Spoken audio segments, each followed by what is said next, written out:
وحبيبنا وشفيعنا ونور قلوبنا وقرة أعيننا محمد وعلى آله وصحبه أجمعين.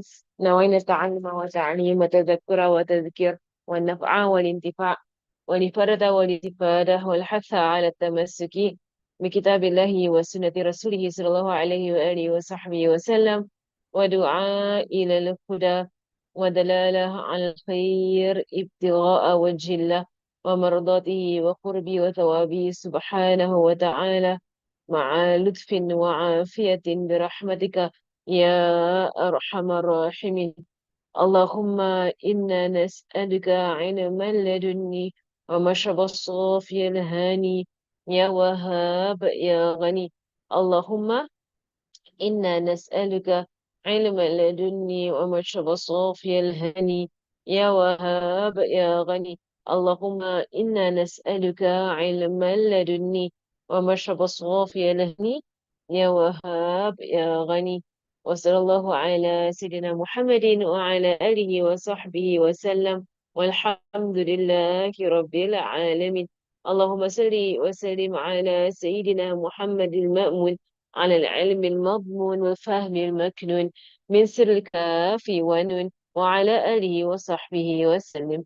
وارزقنا اللهم نصيبا وافرا من سر قولك إنما أمره إذا أراد شيئا أن يقول له كن فيكون. اللهم صل على سيدنا محمد المأمون على العلم المضمون والفهم المكنون من سر الكاف والنون وعلى آله وصحبه وسلم. ورزقنا اللهم نصيبا ومن سر قولك إنما أمره إذا أراد شيئا أن يقول له كن فيكون. اللهم صل على سيدنا محمد المأمون على العلم المضمون وفهم المكنون من ساف ونن وعلى آله وصحبه وسلم. رزقنا الله شيبا وافرا من سر قولك إنما أمره إذا أراد شيئا أن يقول له كن فيكون. اللهم صل على سيدنا محمد المأمون على العلم المضمون والفهم المكنون من سر الكاف والنون وعلى آله وصحبه وسلم. وارزقنا اللهم نصيبا وافرا من سر قولك إنما أمره إذا أراد شيئا أن يقول له كن فيكون. اللهم صل على سيدنا محمد المأمون على العلم المضمون والفهم المكنون من سر الكاف والنون وعلى آله وصحبه وسلم. وارزقنا اللهم نصيبا وافرا من سر قولك إنما أمره إذا أراد شيئا أن يقول له كن فيكون. اللهم صل على سيدنا محمد المأمون على العلم المضمون والفهم المكنون من سر الكاف والنون وعلى آله وصحبه وسلم. وارزقنا اللهم نصيبا وافرا من سر قولك إنما أمره إذا أراد شيئا أن يقول له كن فيكون. اللهم صل على سيدنا محمد المأمون على العلم المضمون والفهم المكنون من سر الكاف والنون وعلى آله وصحبه وسلم. ورزقنا اللهم نصيبا وافرا من سر قولك إنما أمره إذا أراد شيئا أن يقول له كن فيكون في كل لحظة أبدا عدد خلقه ورضا نفسه وزنة عرشه ومداد كلماته. الحمد لله الحمد لله الحمد لله الحمد لله. We're continuing with our book AnNubdhah and الصغرى, the concise article, Bismillah, and we are continuing with our chapter. We're on chapter number, we're on the knowledge of التحولات, which is the knowledge of الإشارات والبشارات والنظرات وحصانات وشرف العدالة والسند. And we have taken, so basically we're on that, the second knowledge. So التحولات has 5 knowledges, right? So the first knowledge we have taken, right, is a knowledge on nawaqid or naqaid. Right, basically a knowledge on demolishes and abolishes, right, things that destroy the religion either step by step or completely from its roots, right? So we studied about these things, and these things come about through what you will call mudillatul fitan. Right? So basically, fitna, right, that causes people to go astray. Right? It's called mudillatul fitan. Right? So fitna that causes, or trials and tribulations that causes people to go astray. And in that same knowledge also, we covered the ways in which one can protect yourself from these fitna. Subhanallah. And really, subhanAllah, as we go further into fiqh tahawulat, you will see more and more, of the principles of the Prophet from the Prophet sallallahu alaihi wasallam, right, as to how to protect ourselves, especially in the end of times, right, especially when it comes to consuming material or taking the words like of the enemy.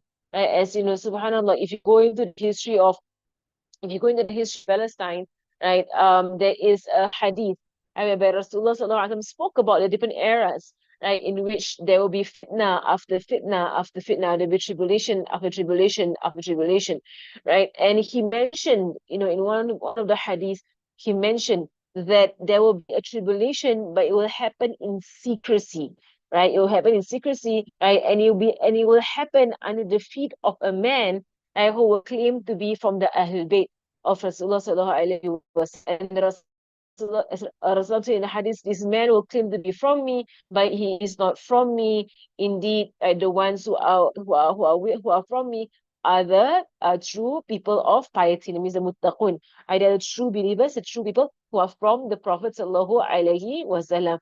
And this is identified, subhanAllah, it is actually identified, in our in the history of Islam, right, that this thing happened with a person from the Ahlul Bayt of Rasulullah sallallahu alaihi wasallam. His name was Sharif Hussein. Sharif Hussein, he was basically the governor over Makkah and Medina with the Haramain, right, during the Ottoman period. And basically, what happened was that he had made dealings with the British, which were basically the Zionists, right, in overthrowing the Ottoman Empire. And they wanted the Ottoman Empire to be overthrown, right, so that they could weaken the Muslims and then come in, swoop in, and break apart the Ottoman Empire and distribute the different lands, right, between the Western powers. And of course, right, their eyes were on the goal, and that was Palestine. And so this person, mashallah, this person, Sharif Hussein, he was actually manipulated. He was manipulated, and he was used, right, by the British, to lead the Arab Revolution against Ottomans were Turks, right? To lead the revolution. But basically, if you look at the situation, you say, yes, he was manipulated. He didn't know that they were making plans behind his back, without his knowledge, like to actually divide the Ottoman Empire, between themselves, like the French, the British, right? And of course the Zionists were coming in. They had no interest at all in the Arabs conquering any land. Right? So he didn't know that he was being used. Right? So somewhat so used, yes, he was being manipulated, didn't know he was being used, right? But there was a flaw, right, in his, in his dealings, which was he worked with the enemy against other Muslims.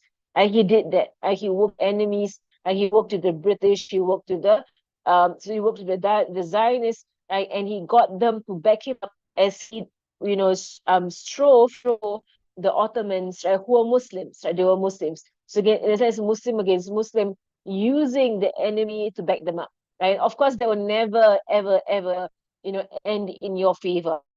Subhanallah. And throughout the history of Islam, like one thing that Rasulullah sallallahu alaihi wasallam has been saying over and over and over again, right? In many of his hadith, is to, never engage in revolution, never engage in never engage in uprising. I never engage in uprising, because uprising in the history of human beings, like uprising has only led to more corruption and more suffering, right, and more damage, right, amongst the people, allowing for the to come in and attack the Muslims, or attack the innocents, in fact, right, from where they are weakened. Subhanallah. So in a sense, when we look at all of these fake of warnings, of point of indication and so on, we're taking examples, yes, for us to understand it better, right? But we see that, the Prophet sallallahu alaihi wasallam has given us principle, right? He has given us principles, right, for us to abide by, I so he has said certain things to never do this, to never do that, to hold on to this, to hold on to that. And he emphasizes this over and over and over, sallallahu alaihi wasallam. So in the fiqh of warnings, so we're taking the fiqh of warnings, we took previously isharat, indications, we took bisharat, good news, right? Glad tidings, and now nadarat. Nadarat will be warnings. So this is the understanding of texts that warn against a prospective danger, massive evil, or calamity. These warnings may be related to specific personalities, places, or phenomena. Right, so there are different types of warnings that come from Rasulullah Sallallahu Alaihi Wasallam. So always keep in mind, right, that this book that we are doing, the AnNubdhah Sughra, the concise article, it is a concise article, right? So Habib, when he mentions a few examples, these are just very few examples from an entire wealth of knowledge that has come to us from the Prophet Sallallahu Alaihi Wasallam. So like for me, when I study fiqh tahawulat, right, in a university, every one of these knowledges, the five knowledge tahawulat, every one of them, we go in depth. And we go in depth and we go through the hadith of Rasulullah Sallallahu Alaihi Wasallam, that as you warned about this and you warned about that. And it's a lot of stuff. It's a lot of things that he has left behind. Sallallahu Alaihi Wasallam. So all you are taking right now is basically principle. Taking principle, but of course, to illustrate the principle, that we have example. Tamam. So warnings related to the personalities. For example, the Prophet Sallallahu Alaihi Wasallam warned against Rasulullah Sallallahu Alaihi Wasallam warned Sayyidina Uthman. So he sent a warning to Sayyidina Uthman, not of him, doing anything wrong, but he mentioned that there will be people who will try to bring him down. So Rasulullah Sallallahu Alaihi Wasallam said Sayyidina Uthman radiallahu anhu, right? He said that Allah will clothe you with a garment, meaning a position in the caliph, right? So here is already, words from the Prophet Sallallahu Alaihi Wasallam, that definitely Sayyidina Uthman will be a caliph. And Rasulullah did not denounce Sayyidina Uthman's position as being caliph, right? Sallallahu Alaihi Wasallam. This is very important because there are people in our zaman that denounce it, right? They people till today, they denounce the caliphate of not Sayyidina Uthman, but Sayyidina Abu Bakr and Sayyidina Umar. Until today, they denounce the caliphate of Sayyidina Abu Bakr, and Sayyidina Umar, right? And they consider people who don't denounce the caliphate of Sayyidina Abu Bakr, Sayyidina Umar, and Sayyidina Uthman to be kafir. You know that? Right? It is part of their aqidah. They consider it as part of their rukun iman. I believe that the first caliph should be Sayyidina Ali. And of course, these are the Shia. There's a group of them. It's a group of them, right? And so consider that people who don't believe, right, in the caliphate of Sayyid, or people who believe, people who believe in the caliphate, or that it is rightful, the rightful caliphate of Sayyidina Abu Bakr, Sayyidina Umar, Sayyidina Uthman, that they are to be kafir. Right? They consider these people to be kafir. And these are us, Ahlus Sunnah wal Jama'ah. We believe in that. But subhanAllah, till today, Rasulullah has already said to Sayyidina Uthman, Allah will clothe you with a garment, meaning that a position of caliphate, and he will be a caliph. And in fact, after the assassination of Sayyidina Umar, anhu, it was between Sayyidina Uthman or Sayyidina Ali, right, to be the next caliph. It was between them, even though it's Sayyidina Umar, he named, a group of Sahaba to be a shura, to choose amongst themselves. Eventually, it was narrowed down to Sayyidina Uthman and Sayyidina Ali in the history of Islam. And Sayyidina Uthman, he prevailed in the votes over Sayyidina Ali. He prevailed in the votes. And Sayyidina Ali, points Sayyidina Uthman to be the next caliph, mashallah. So nobody, if all these accusations against Sayyidina Uthman, nobody ever stole the caliphate of Sayyidina Ali. Right? But it's just that these people, they are making up lies against Rasulullah Sallallahu Alaihi Wasallam, make up lies against Sayyidina Abu Bakr, Sayyidina Umar, and Sayyidina Uthman. So Rasulullah Sallallahu Alaihi Wasallam said, Sayyidina Uthman, yeah, Uthman, and you can see, but in fact, tahawulat, right?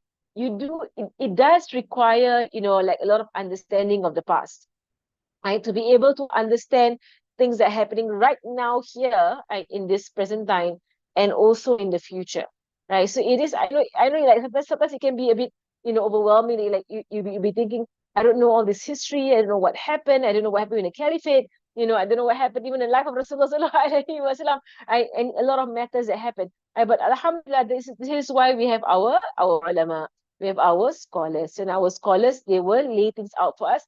They have done the bulk of the work, right? In studying, in researching, in going through the texts and all that, right? And so we are just here to consume and then follow their guidance, right, as we go into the future. And how do we, understand events that are happening around us, especially in our zaman. Things are accelerating, right, with the complete, them trying to completely, terminate or exterminate Palestine right now, right? There is a very strong urgency, right, to understand this knowledge and to understand what has been going on all these years, right, especially since the 1900s and even before that, right, and up till today, what is going on, to know where this will be going, where this is headed to, right? So that you will know, what position to stand in, and how to, help your family and lead your family, right, in this end of times, mashallah. Right. So Allahumma salli wa sallim barik alayhi wa ala alihi. Now, right, so Rasulullah says, Uthman, if the hypocrites try to force you to take it off, do not take it off. Right. So Sayyidina Uthman, like, he was given instruction from Rasulullah sallallahu alaihi wasallam.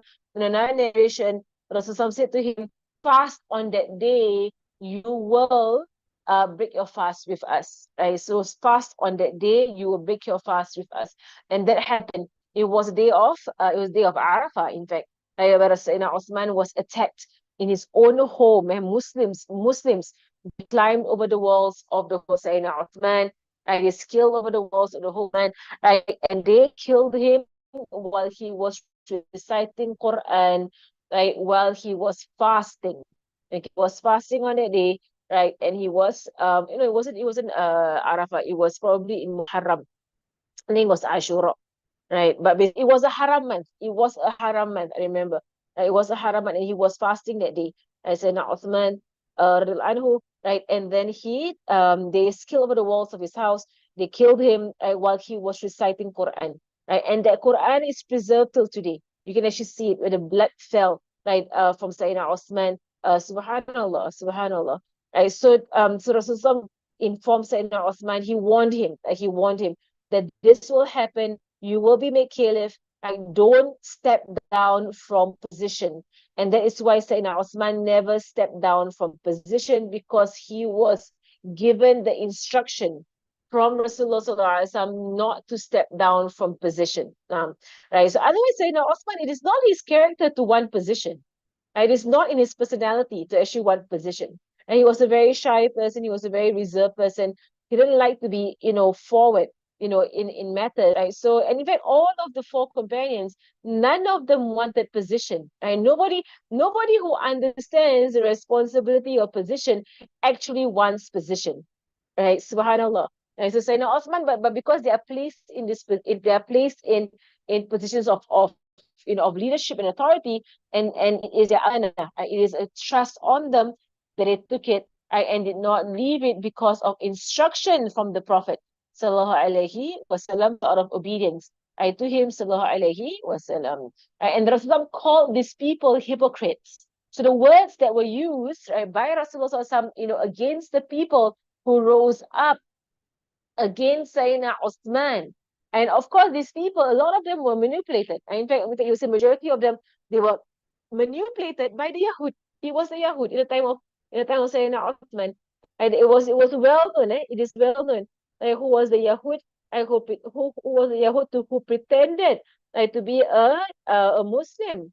And he came to the ranks of the Muslims, and he began to whisper slander against Sayyidina Osman, and cause for the uprising against Sayyidina Osman. And this, as I'm mentioning, this has repeated itself over and over and over again in history. The same thing over and over again. Muslims being manipulated by the enemies to rise up against other Muslims. I just spoke about Sharif Hussein, exactly the same story. You say now Uthman, he rose up against Khalifa Abdul Hamid Al-Thani. Abdul Hamid Al-Thani, he was a righteous Khalifa. Right? He was a righteous Khalifa. He rose up against him. Why? Because he was Turk, right? And that the Arabs and who whispered this kind of poisons into his head? They were the British. The British whispered these poisons into the head of Sharif Hussein that you guys are Arabs. Like Arabs should be above the Turks. And you are Ahlul Bayt. Like you should be the Caliph. You shouldn't be the Turks. Shouldn't be the Ottomans. And it should be you guys, right? Who else does this kind of things? Same thing, exact same story happened with Sayyidina Uthman, right? All these whispers and whispers. Why should he be the caliph? Why should he is not worthy? And he wasn't someone who fought in Badr, and they whisper all these kind of things. And they will use all this against Sayyidina Uthman. Again, the disbelievers or the enemies of Islam will use Muslims to fight Muslims. Till today, the same thing is going on. They're making Muslims fight each other, go against each other. Even whether it's in a level that is a large scale between countries or between countries, right? Or at a smaller scale between ideologies, right? Even between ideologies till today, right? The Muslims can't just live, right, together with difference of opinion. They don't know how to do that. And that's why Habib Abu Bakr, he will emphasize over and over and over again, Muslims, can we just live peacefully and differ? It's okay. You don't have to agree on everything. And if you don't agree, you don't have to kill each other, right? Just don't have to go around, slandering each other, running each other down, fighting each other, go on like keyboard wars online, this is bid'ah and that is bid'ah and whatever bid'ah, whatever, you are kafir, everybody's a kafir, la hawla wa la quwwata illa billah. Preach what is right. I preach what is right and do what is right. And if someone were to oppose you, let it be. Let it be. Right? Don't get into the matter. Right? Let it be. Don't get involved in opposition. I don't oppose each other. I differ all you want, but don't oppose. Right? So it is something that Habib Abu Bakr, he would emphasize over and over and over again. Muslims will never find victory, right, over their enemies, over those who want to destroy Islam. They will never find victory for as long as they don't know how to get along. Right? That's basically it. The Muslims don't know how to get along. Right? So even between your family members, right? If people are arguing, about the same matters every single year or every single time, stop it lah. Okay, stop it. Stop arguing. And it leads nowhere. We know it. We know it leads nowhere. It's been going on for decades, okay? And this entire argumentation about bid'ah and whatever, Maulid and what visiting the awliya, visiting the graves, whatever. This has been going on for so long right now. And people will not stop arguing. Right? Let those who want to do it, do it. Let those who want to refrain, less. Right? Leave it as it is.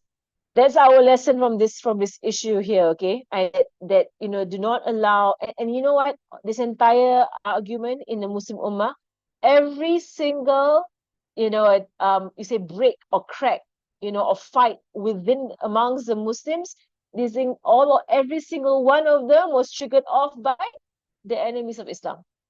And they are the ones that began whispering to the Muslims. They are the ones who planted their people, pretending as Muslims.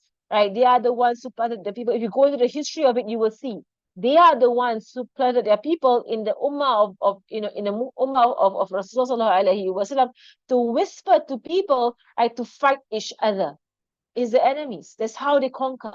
That's how they make use of us. That's how they make us so pathetic. Because we keep arguing about the same thing over and over again, and we just can't learn, right, to be peaceful with one another. Subhanallah. Right, so another hadith, so all the hadiths of warnings from Rasulullah, and there are a lot more, and of course a lot more in our zaman, right, that is to come. Right. So Rasulullah also said, Sayyidina Abu Huraira narrated that the destruction of this community, right, will be at the hands of a few lads of Quraysh. Right, so Ghulaimat al-Quraysh is a hadith. Right, that the destruction of the ummah will be at the hands of very young men from the Quraysh, and this was identified to be Yazid, Yazid bin Muawiyah. Yazid bin Muawiyah, he was the son. He was very young when Sayyidina Muawiyah made him Khalifa. Right. So when he was made Khalifa, he was actually very, very young. Right. And he had no position at all to be Khalifa. At all, eh? At all. He's not a Sahaba. Muawiyah is a Sahaba. Right? But Yazid is not a Sahaba. And he felt threatened by Sayyidina Hussein. He felt threatened by Sayyidina Hussein. And that is why, that he fought against Sayyidina Hussein. Because he thought he fought that Sayyidina Hussein to take away the caliphate from him. Because he was very young, inexperienced, didn't know what he was doing. Right? And thereafter, after him, he was downfall. And so they were very young people, and they were from the Quraysh because they're from Sayyidina Abu Sufyan. Sayyidina Abu Sufyan is Qurayshi. Right? So Rasul spoke about this. Few young lads from the Quraysh will destroy this ummah. And they did. They did. That was the Umayyads period, whereby they destroyed the ummah under them. So warning, so these are with certain individuals Rasulullah spoke about, and there are more of them. Right? So inshallah, as you learn more and more of it, that you go into more and more of the hadith about these individuals and about those in the future. Of course, all those in the past, we still study them, and we must study them and for us to understand what will happen in the future. So warning is related to stages. Rasulullah warned against stage. Right? So stage here, it means marhala. Right? So marhala, right? Stage after stage in which the Muslim community will be in difficulty, saying nations will be inviting each other to pounce upon you, just like hungry people invite each other to food. So this hadith from Rasulullah sallallahu alaihi wasallam, let me just put the entire hadith. This hadith from Rasulullah sallallahu alaihi wasallam, whereby, the hadith. The Bishara, we finish at Bishara. Bishara, and then Kinadat, tamam. And so Rasulullah sallallahu alayhi wasallam, whereby he said in the hadith, whereby there will come a time whereby nations will pounce upon you. Right? Nations will pounce upon you like hungry people pouncing upon food. Like it's as if animals pouncing upon food. And this was said by Rasulullah sallallahu alayhi wa sallam, yushiku الأمم أن تداعى عليكم كما تداعى الأكلة إلى قصعتها. Right? So people will be pouncing upon the Muslims as how animals pounce upon food. Right? And then they said, Ya Rasulullah, you only mentioned the first part of the hadith here, but I'll mention the entire hadith right now. So they said, Ya Rasulullah, is it because that we will be amongst the few, during that time? Really because we will be, few in number? Right? In that time, that people could just pounce upon us, or other nations could just pounce upon us and devour us, as they will be able to do. Rasulullah said, "Bal antum yawma'idhin kathir." He said, rather, you all Muslims on that day when it happens, you will be numerous. In fact, in some narrations, he will say, Kathir, Kathir, Kathir. He will repeat himself 3 times. You'll be so many, so many, so many. Muslims, ولكنكم غثاء كغثاء السيل. I say, but rather, but you all will be like the ghutha.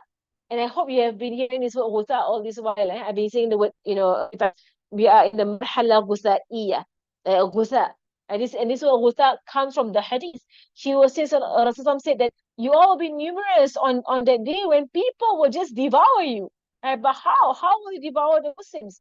Because you all are like scums. Ghutha can mean the scum that is left after, a flood. After a flood has gone by, what is left behind is useless scum, on the earth. So you all will be like that. A lot of you, but all useless. So that is why this era that we're in the era of Ghutha'iyya, we're in the era of uselessness. Right? Because some spoke about this, about about us. Right? And this happened, in the past when they when they overthrew the Ottoman Empire, right? The British, the French, right? The Zionists, right? They came together and they basically cut up the Muslim empire like a piece of pie. Basically, they cut up the Muslims like a piece of pie, and they distributed the lands among themselves. And they, of course, let Sharif Hussein, who was involved in it, he was shocked. He was shocked. He didn't know they were planning to do that, right? So when they did that, of course of course he um he opposed what they were doing, and of course they brought him down, and they destroyed him thereafter, and they brought him down, and they put another people in power over the Middle East, because they know these enemies of Islam, they know they can't be in power, so they need to put people who are their slaves, their puppets, in power, and that technically they are in power, right? So they actually brought down Sharif Hussein, and they put up the Saud family till today. They are the ones to put in the Saud family, because Saud family would obey them. And Saud family was literally from the deserts, right? And then placed in position, and then raised, in position, right, with money and wealth, right? And then, of course, the big players stand behind them, but controlling them, right? So this all well known in history, right? So right now, so uselessness of the Muslims, uselessness. Right now, you see that UAE, all of their leaders are put in power by the enemies. Right? None of them are, subhanallah, may Allah help our ummah. But they're all there as puppets. They're all there as puppets. Like right now, uh, UAE just offered, they offered investments to South Africa, right, in the UAE, if South Africa would drop the lawsuit against Israel. You know that?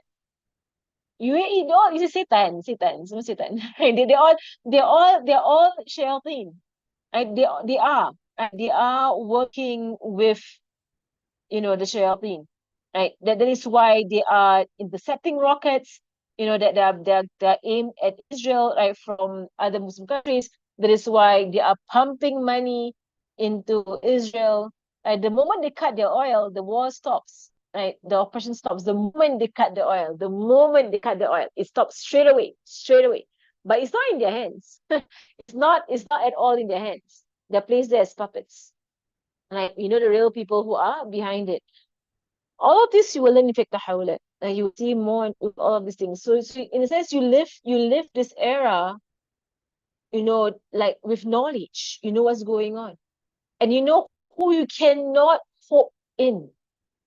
Don't hope in the Arab states. Don't think they're gonna do anything to help Palestine.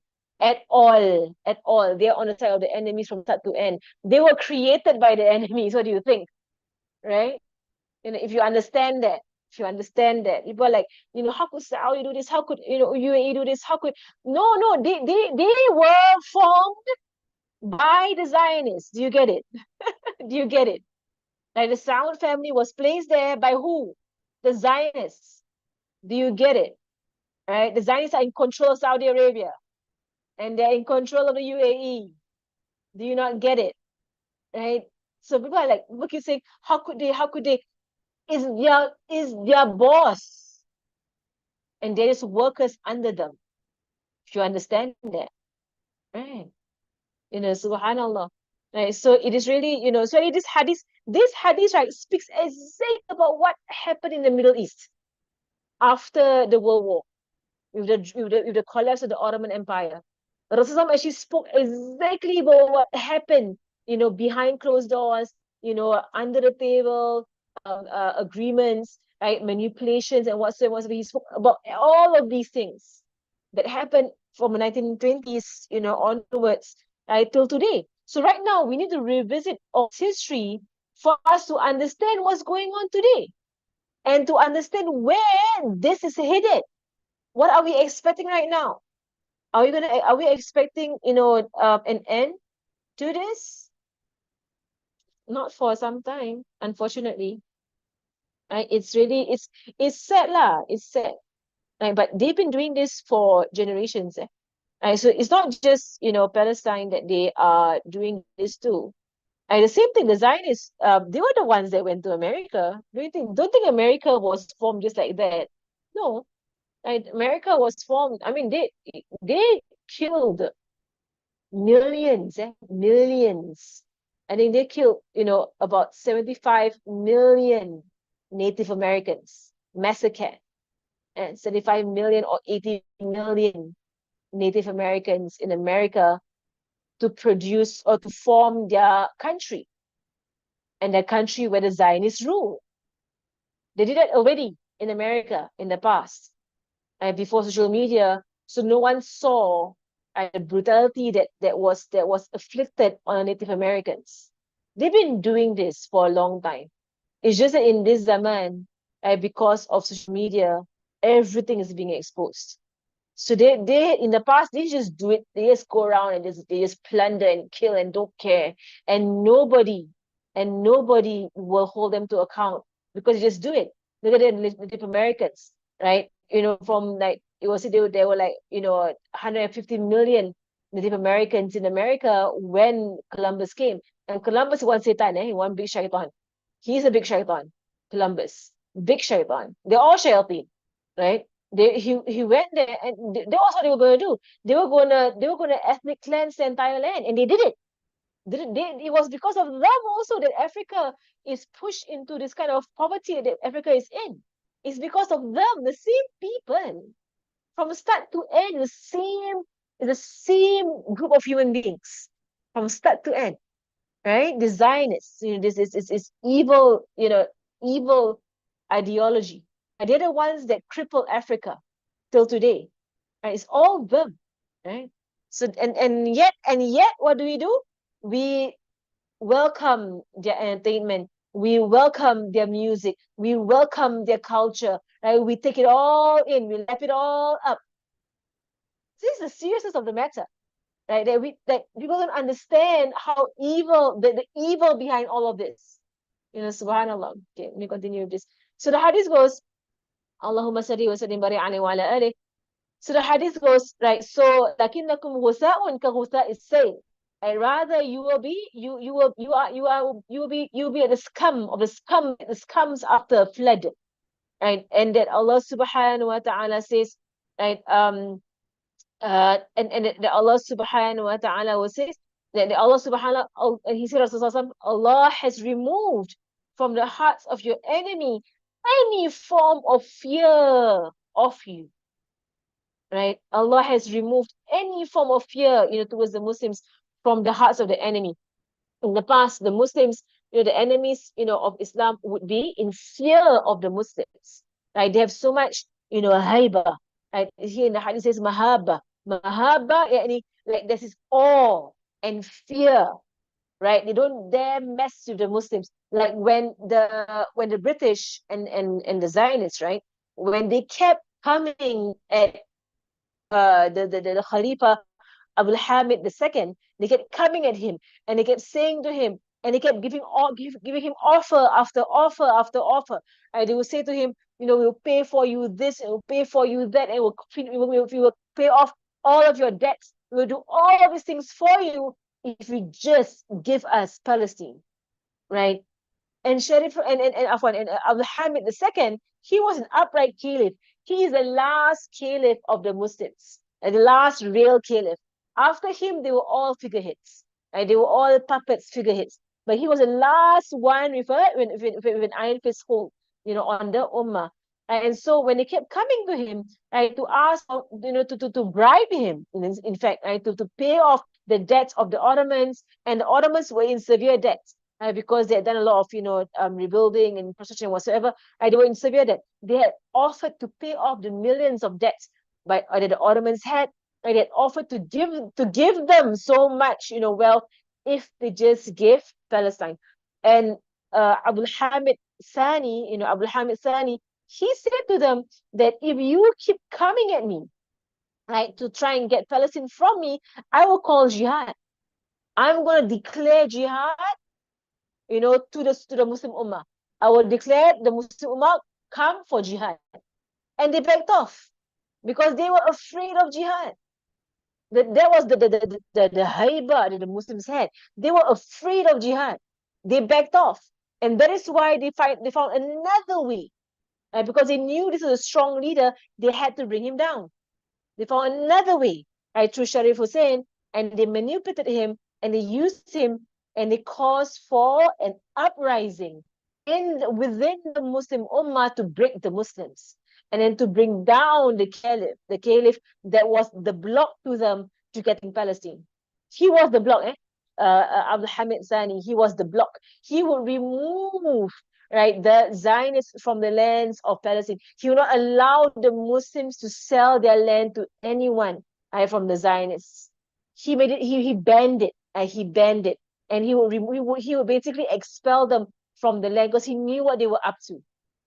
Right? But the Muslims fought against him, and the Muslims destroyed him. The Muslims, they were the ones who did that. The Arabs, and the Arabs rose up against the Turks, right? And they pulled them down by race, not for any other reason, by race. Subhanallah. He had actually built this Abdul Hamid Thani. He had actually built a railway all the way from Turkey to Medina for Hajj, right? For the Muslims to perform Hajj easily. But it was bombed by the British. The British destroyed the entire railway from Turkey all the way to Medina. It's a very good idea, to make it easy for the poor to go for Hajj. And it was his, vision to make it easy for the poor to go for Hajj. Those who can't, find any other means to go for Hajj. Now, it's all history, the dark history of Islam. But we are still living that history. Right? We are right now what is happening right now is a result of that history. Okay, it's a result of that history, right? So which is why right now who are the people that you can possibly think that they will help, they will help the oppressed, and those that will never help the oppressed, right?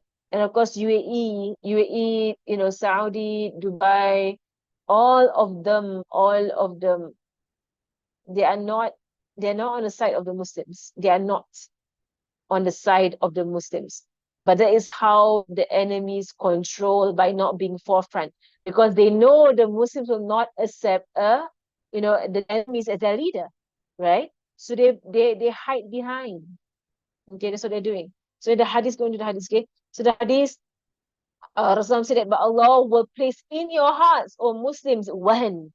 And they said, what is wahan, ya Rasulullah? And he said, love of dunya and hatred for death. That was exactly how these people were so, right, to give. Basically, the Saud family, they gave Palestine, right, to the British, right, for them to give it to the Zionists. And the Saud family, they didn't care. They didn't care. They just gave it away. And they don't care. Up till today, they don't care. They still don't care what's happening in Palestine, right? They don't care.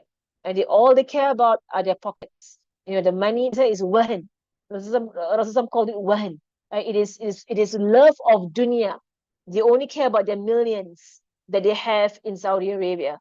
That's all they care about. The millions that they have. Right? In fact, that country is not supposed to be called Saudi Arabia. It's Arabia. Right? It's not. A country is not supposed to be called after the leaders of the country. You don't call any other country, like after its leaders. No, but they enforce that name, right, to force people to never overthrow them, right, to never overthrow the Saudi family, right. That is done by the Zionists, and they were the ones who did that. Allahumma salli sallim barik alayh.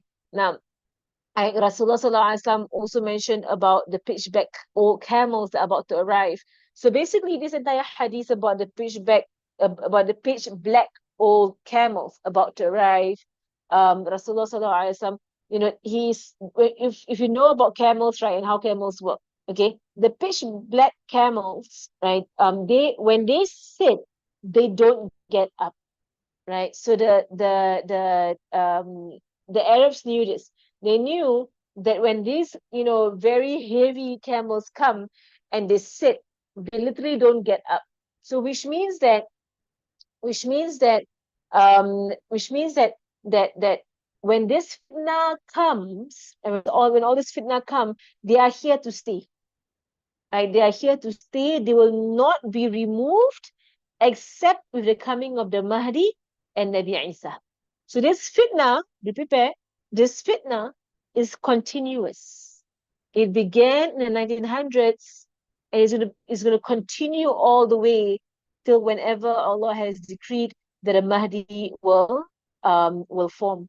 Right? The Mahdi will rise, the Mahdi will manifest itself, right? And uh, the Mahdi manifests itself, right, with Nabi Isa alayhi salam. Only till then, right? Only till then. Since Rasulullah SAW has informed us over and over again, it does not bring about anything. Right? And Muslims can't even boycott. That's the ugliest part. Their nafs is so strong that they rather, argue about not having to boycott. But how can you even swallow it?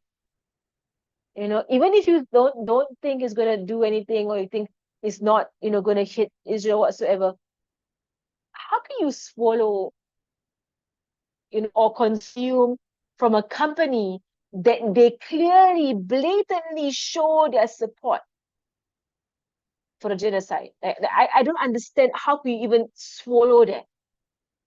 It's so disgusting, right? No morality whatsoever, right? Subhanallah.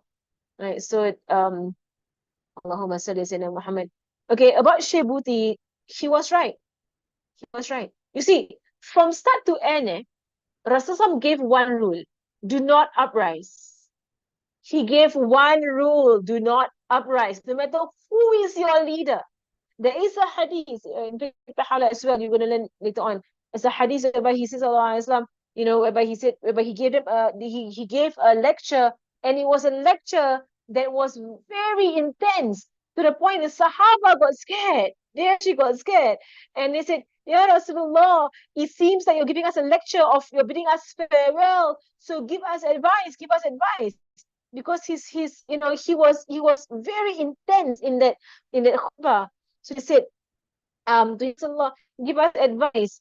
And Rasulullah sallallahu alaihi, he wasn't going to get the hadith out. Okay, the hadith is from here. Right. So I'm doing a lot of research on the hadith of Tahawulat, so I have the hadith all in front of me somewhere. Let me just get the hadith out. Right. So there is the narration is here. Allahumma salli ala Muhammad. Now, right, and Irbad bin Sariya, he narrated that Rasulullah, there was one day Rasulullah stood in front of us and he warned us with a warning that was so intense. It was so intense. It made our eyes flood with tears out of fear, right? It looked as if it was a warning of him bidding farewell. Right? So Rasulullah, so this is the hadith again. Rasulullah sallallahu alaihi wasallam began warning them, and it was a warning as it was bidding them farewell, right? And then they said, Ya Rasulullah, right? Advise us. It seems that you are bidding us farewell. And he said, I advise you to have taqwa of Allah. I advise you to have fear of Allah. والسمع والطاعة وإن عبدا حبشيا فإنه من يعيش منكم بعدي فسيرى اختلافا كثيرا فعليكم بسنتي وسنة الخلفاء المهديين الراشدين تمسكوا بها وعضوا عليها بالنواجذ وإياكم ومحدثات الأمور فإن كل محدث بدعة وكل بدعة ضلالة. Right, so Rasulullah, he said, I advise you with taqwa and to listen and to obey, even if it is an African slave place, as a leader over you, to listen and to obey. The instruction of Rasulullah, and this instruction says very clearly, do not uprise. No matter who is your leader, and do not uprise, it will cause things to get worse. And that was then the entire Arab Spring, right, is also mentioned in hadith. The Arab Spring, it is planned by who? The enemies. Not surprised, right? By the enemies, not by the Muslims. It was not by the Muslims. The Arab Spring was not by the Muslims, it was by the enemies of Islam. And they were aiming Syria. Right? They were not aiming Egypt, they were not aiming the other lands. No, it was very quick in the other lands. But it went to Syria and stayed. And that's exactly what we have the hadith here about the black camels, right? The pitch black camels about to arrive. These are fitna that come and don't go away, right? So they were aiming to destroy Syria because Syria is part of the entire, great Israel. They wanted all those lands, right? So when they were rallying, it was Syrians. It wasn't. I was in Syria when it happened. It was peace in Syria, even though the leader, yes, every Zaman, after the four caliphs, right, and with the exception of a few good ones, right, every single leader has corruption. You can't escape from this. But if there is peace in the land, embrace the peace in the land. You can do your business, you can have your schools, you can have your families, right?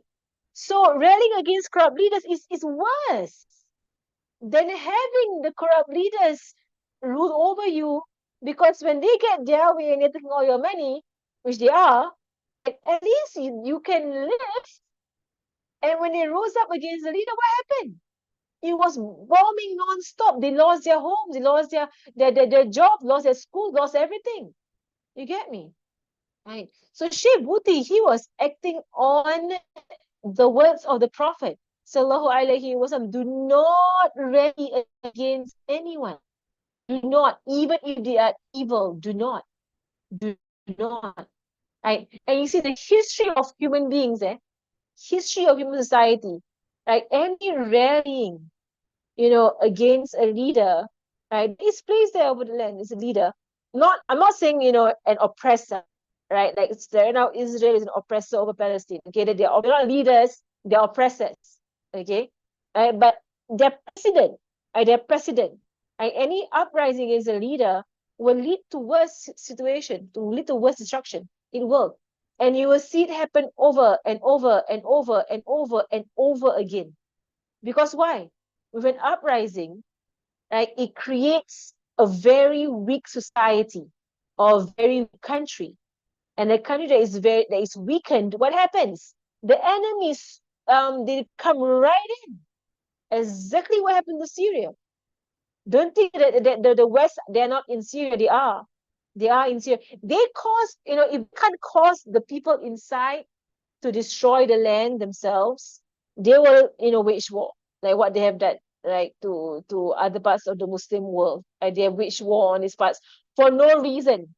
They wage war on Afghanistan, they wage war on Iraq, Iran, whatever. They wage war on all these lands for no reason. And why? Because they want something there. And they want something there. Syria also, they want the land of Syria, right? So it was that the people, it wasn't them that were doing it. I was there. They didn't know who was doing it. They didn't know, right? But people were doing it. They didn't know who these people were. Same thing like in Yemen. When the communists came here, they didn't know who these communists were and where they came from. They just appeared in Yemen, and they began doing all this corruption. These are all planned things. Rasul spoke about them. Things are planned behind closed doors. Right? And then they execute these things for them to get, what they want in their agenda. Get me? Right? So these black old camels, they are tribulations like darkness of dark night, meaning that when they come, they will not leave. Khalas. When they come, they will sit. These camels, when they sit and they don't get up. Right? There is the nature of fitna in our zaman. In our zaman. It's not going to go away. It's not going to go away until the Mahdi comes. And the Mahdi comes and the Isa comes. May Allah grant us safety, Ya Rab, safety. Right. Allahumma salli wa sallim barik alayhi wa ala alihi. Okay, then there is warning against social or universal phenomena.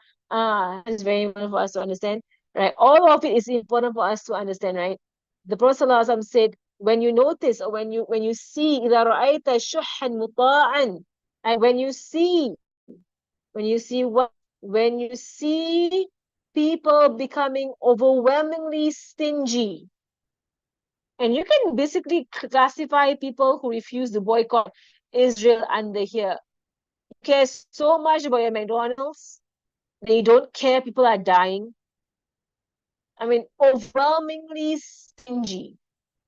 Couldn't care less. And I find it disgusting. It is disgusting that Muslims are splurging all over the world, and so many, the huge percentage, not just of Muslims, but of human beings. Africa is a lot of Muslims in there, okay? Like, but a lot of the majority of human beings on this earth, right, are in poverty.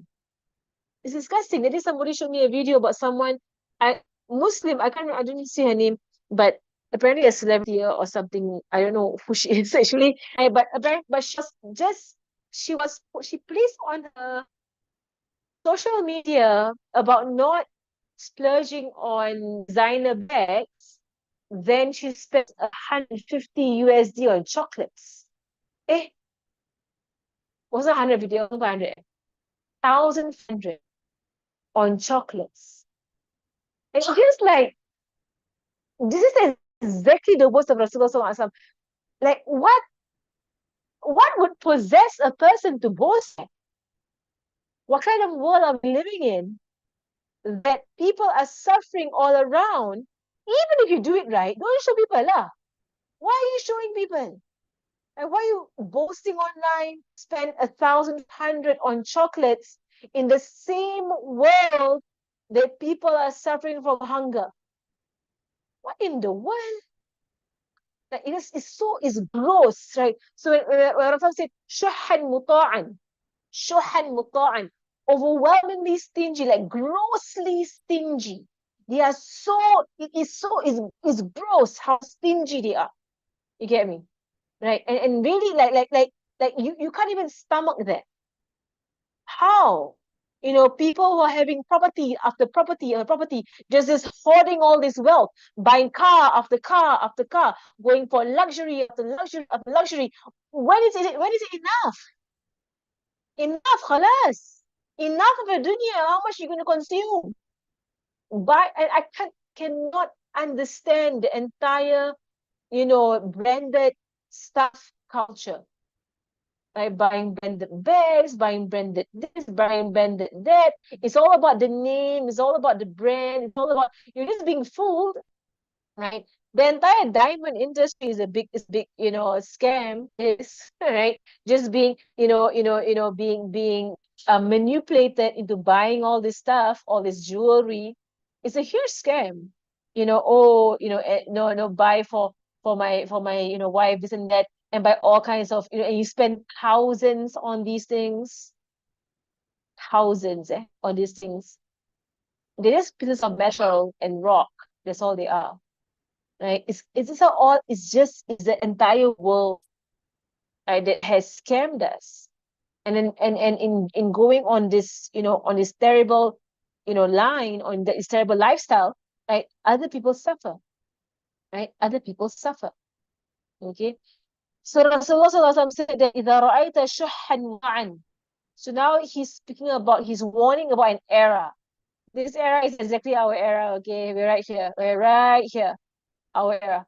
Right? شُحًّا مُطَاعًا. When you see, people being overwhelmingly stingy, desires being followed, right? Whereby you say, and he said, whereby desires being followed, and worldly gains being preferred to the hereafter, and everyone being proud of their own opinion. It is as if Rasulullah saw our Zaman exactly, and he is describing our social media exactly. It's as if he just, seeing our, Instagram and our TikTok and whatsoever, and he's like, that is exactly what is this, right? For being so stingy. If you go online, it's all about glamour, it's all about luxury, it's all about desire, it's all about the self, it's all about dunya, dunya, dunya, dunya, dunya, right? All about it. It's all about looks, about your hair, about your nails, about your face, about your this, about your that. Oh, ya Allah. And then opinion, right? People are arguing and bringing each other down and calling each other names and just like I wonder, do they have lives? These people online. Seriously, do they have lives? I mean, really, really. How shallow would your life be if your entire life is all about your looks and then all about arguing with people online? Get a life, come on, do something, worthwhile. Being useless here.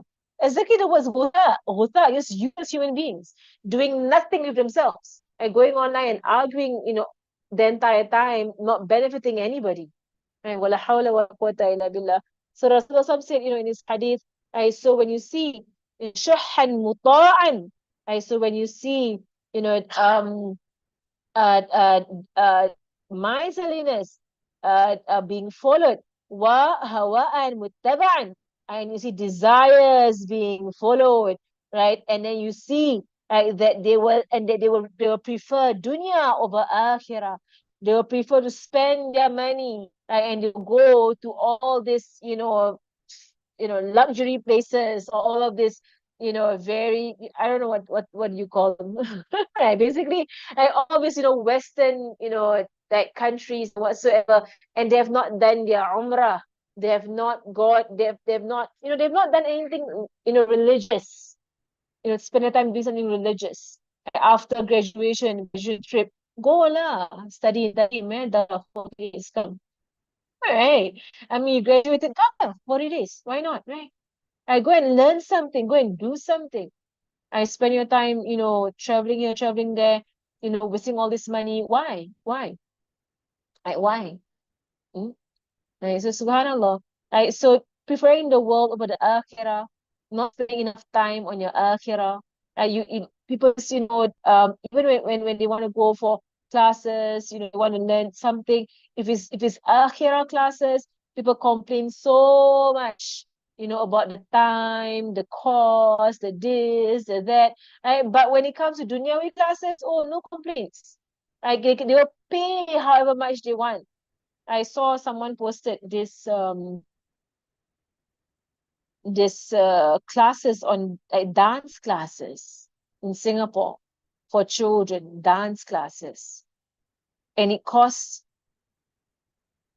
in the hundreds for a few sessions, and people were signing up their children for it. But if you call them for ngaji, come here read the Quran, people they're so stingy in regards to that, right? Subhanallah. That is with regards to the dance class, to football, weekend soccer, they go for all of this stuff.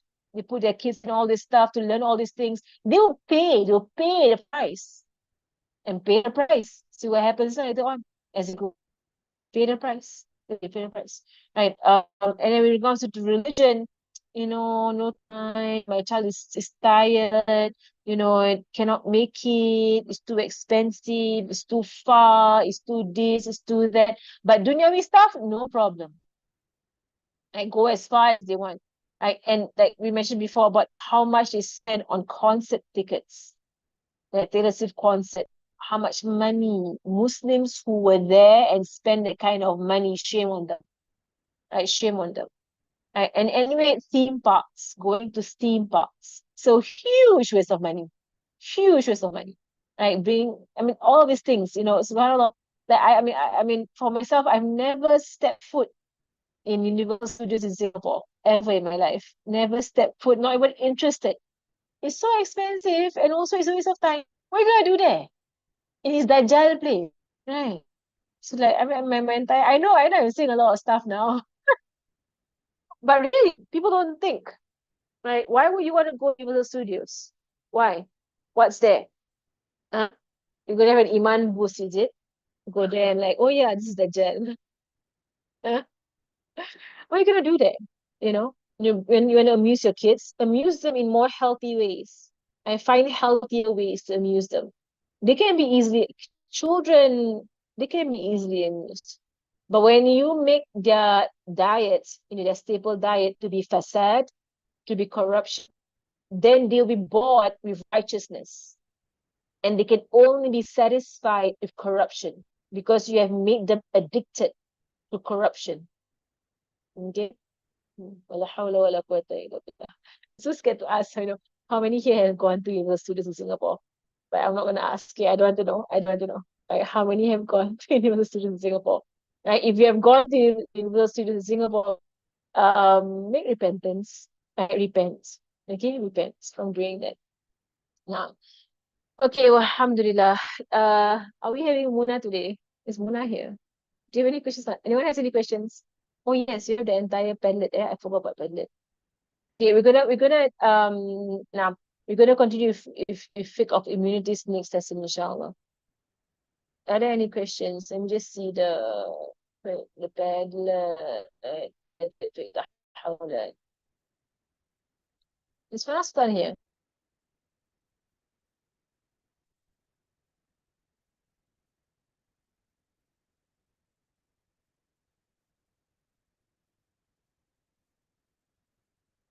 Okay. Yeah, she's there. You need to unmute her. You need to unmute her. I'm not the host. Amira, you're the host. Assalamualaikum. Waalaikumsalam warahmatullahi wabarakatuh. Ah, I How are actually you? have How are something you, to Muna? ask. I'm good, but I'm actually feeling a bit sad. Why you said? I want to ask you something. Can? Yes. Okay. Okay, so here at my workplace currently, they have this trend. Okay, so I don't know. So it was at like during lunchtime or something. So they were talking about this like boo boo boo boo, boo boo boo boo. Then I was like, what are they talking about? What are they talking about? So then I overheard this conversation. So apparently, there's this crazy craze over this thing called Labubu. Have you heard it before, Shifa? Labubu. Yeah. Do you know what is What that? is Labubu? Is it do you have a picture? Do you have a picture of it? Is it a thing, a cartoon? It's okay. So it is this weird looking toy. Okay, so apparently people spend a lot of money on it. Okay, and then my colleague was saying like, oh, she was trying to get this Labubu doll, and then she couldn't get it, and then she felt very sad, and then another person was saying, oh no no no no, you can buy it here and buy it there, and I felt very left out. Like they were actually all my colleagues were actually talking about it. They were all trying to get the most expensive Labubu, the latest Labubu. So then I was like, I so that was one that I don't understand. Okay, then buying this Labubu. And the second question is, Well, like, how do we huh? it also looks evil. It Yeah, looks evil, this thing. It actually looks evil. Why are people liking it? I don't know. So it's apparently very popular. I don't know in Western countries, but apparently in Asian countries it's very popular, and it can be very expensive. And people Makes sense, steal like these some things.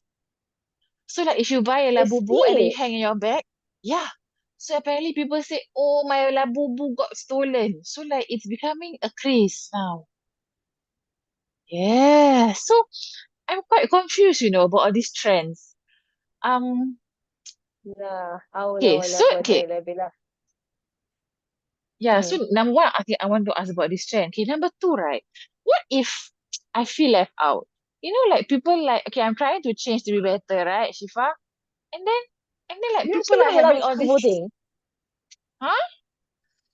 You actually like I this. You mean, actually fancy the Labubu thing. no, I mean It's not true like lah. no, I feel pressured. Okay, you see, like all my friends, my colleagues are talking about it. Okay, I don't want to be left out. Okay, like okay, so for example, um, like if like say okay, like say lah, people are talking about the latest Netflix movie, and then I'm not watching the next any Netflix. Then I feel left out.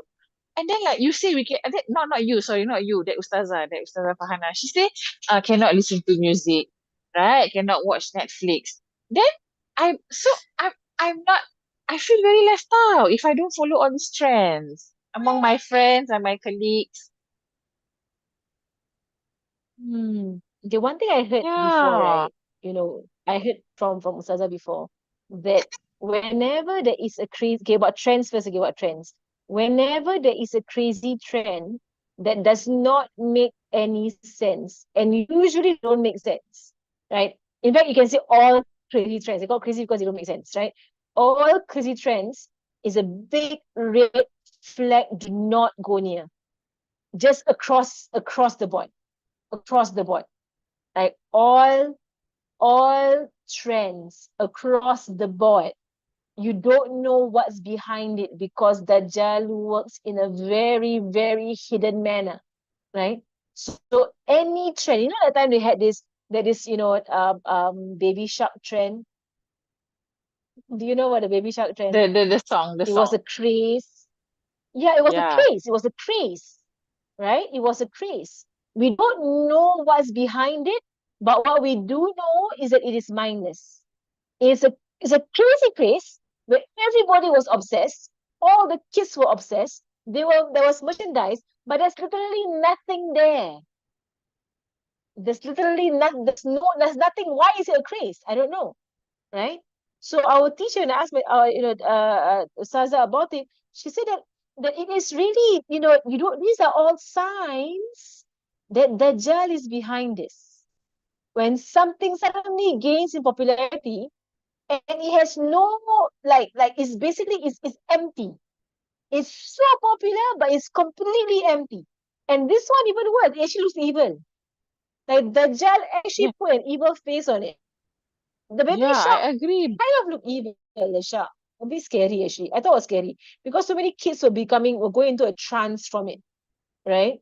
They were actually going into a trance and they loved it so much, but there was no benefit, right? There was no benefit. If you're gonna say your child's gonna learn how to say Papa and Mama from Baby Shark, then you're a bad parent. You can't teach your child Papa and Mama by yourself. You need a shark to teach them what is Papa and what is Mama. La hawla wa la quwwata illa billah. You see, a lot of these crazy trends, like even Hello Kitty. I know you like Hello Kitty lah, Yeah, Mona. I I know remember. you used to I love remember. Hello I Kitty. remember. But Hello Kitty Yeah, I has a used to very queue dark at history McDonald's. behind it. Yeah, I know. I saw you buy all the Hello Kitty stuff. Yeah, It yeah. makes no sense. We weren't even watching Hello Kitty cartoons. Do you watch the cartoons, Hello Kitty cartoons? No, I just saw people queuing outside McDonald's. I just followed the queue. I'm a typical Singaporean. Yeah. Just follow whatever queue you see, right? Any queue you see, you follow. Yeah, That's the thing. just join any queue you This see. this so basically this is one of the red flags. A red flag is something is basically in trend and it makes zero sense. That's basically it. And for all you Do you think? know, Do you think there's all black this magic in money it? is being hand high chances, and also the amount of money that's being pumped here. Don't be surprised if it makes its way to the forces of the Dajjal. Don't be naive about that. Now they know they're being boycotted, right? Israel's being boycotted, right? Don't think they're finding other ways to trick people into splurging their money, on stuff that and then making it so viral. You think someone told me before that this Labubu is it was promoted by this singer Blackpink, right? This Blackpink singer who is Korean Korean, is she a Korean pop singer? She Korean pop Yes, singer. yes, Mona help. yes. Yeah, Korean. okay. She's like that is even a bigger red flag. Huge red flag. Blackpink is obviously, oh ya Allah, Dajjal written all over it. Obviously. All of this, like any singer, any music band, right, that is suddenly they're propelled into popularity. Oh, know that they have sold their souls to the devil. right? Definitely. Nobody has can propel themselves to prosperity in our zaman without, them being slaves to the devil. There is the devil behind them, right? So if she is promoting it, there is something about it. There is something sinister there, right? But we need to warn people, But I think what is that, ya Allah, So, okay, how, what's the Muna, advice for how? me? Yeah. Yeah, how? Like, like, I feel very out, Everybody at work is talking about it. I'm not talking only about Labubu, like different things. They will talk about the current show in Netflix, or they will talk about a lot of things. And because I'm trying to change to be better, right, I feel very left out. So I feel like I'm losing my friends. I feel like, you know, yeah, it's not a nice Then, feeling, then, to be then I'm not different. enough as How do I cope? not enough as How a do I cope? friend to you. Izika, I'm so always so busy. Yeah, You're friends with me, what? you always So listening busy. to lectures. You always you're so busy. Yeah. So yes. Yeah, how if let's say you're trying to make life changes, but then yeah, all of the people around us, our family members and everybody is not helping. The thing about it is that Rasulullah Sallallahu Alaihi Wasallam said, was the end of time. Tuba lil ghuraba. So here he said Sallallahu Alaihi Wasallam that good news to the strangers. So you need to prepare yourself lah, and be strong on the inside. That even if you're just going to be alone, even if you're going to be a stranger, it's okay. At least you have Rasulullah Sallallahu Alaihi Wasallam with you. You have your salawat. And I think you need to start to be stronger inside, to be stronger and more independent of people. Just now the hadith as I was mentioning, right? Finish the hadith, I'll finish it for her. The hadith Yeah. actually ends off by saying, yeah, I should have finished the hadith, sorry. The hadith actually ends off saying by, alaikum bi khawaisin nafsi, right? Which is that stay with yourselves, right? Stay with yourselves and those whom you love, those who are closest to you, right? And these are the people that they will help you on the path, they will guide you on the path. And enough, even if all your colleagues, all your friends, all your whoever they are, it's better if you can influence them to stop it.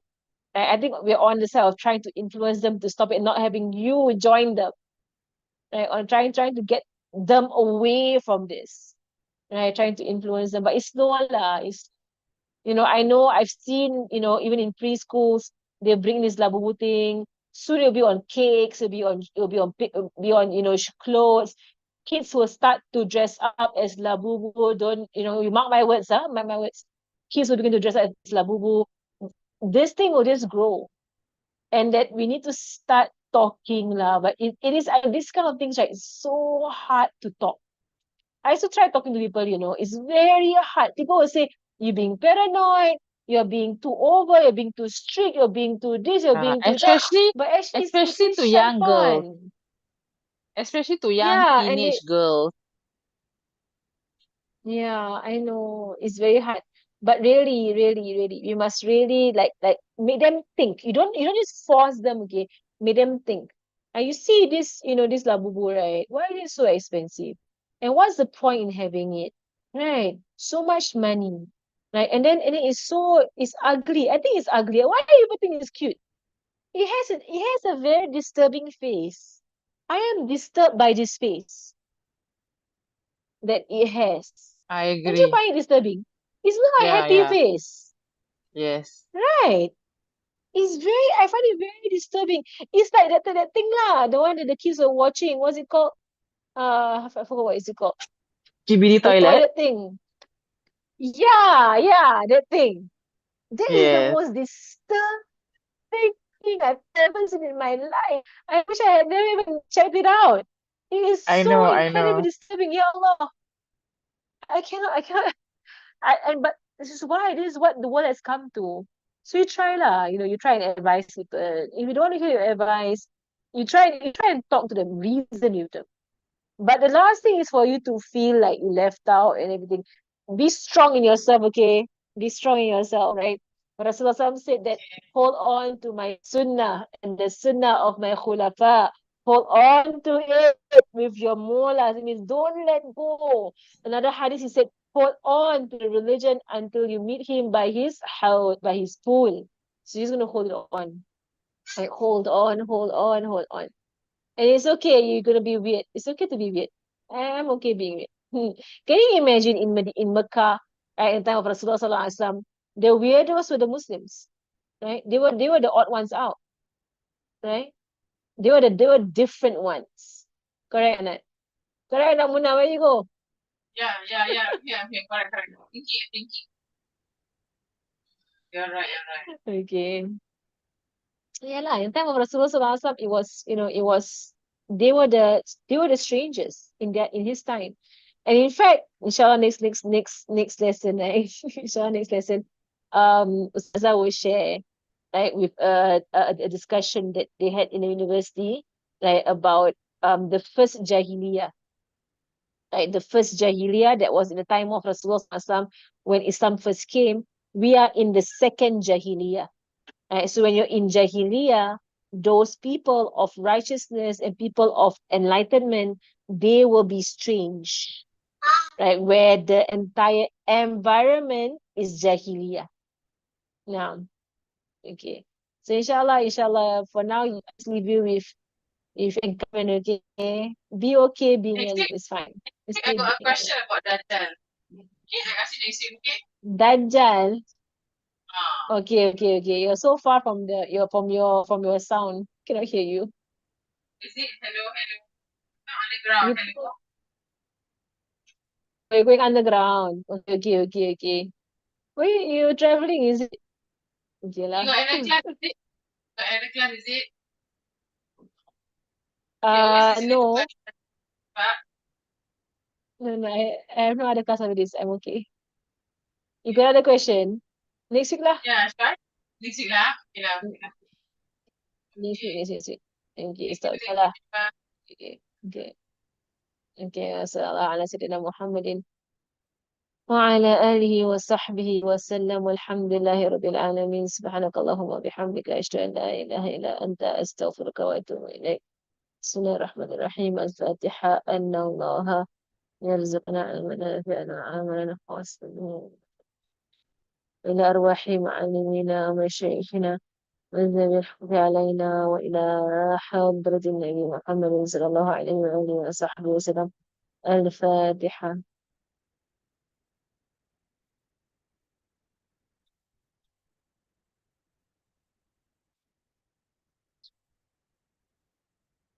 سبحانك اللهم وبحمدك أشهد أن لا إله إلا أنت أستغفرك وأتوب إليك وصلى الله على سيدنا محمد وعلى آله وصحبه وسلم والحمد لله رب العالمين آمين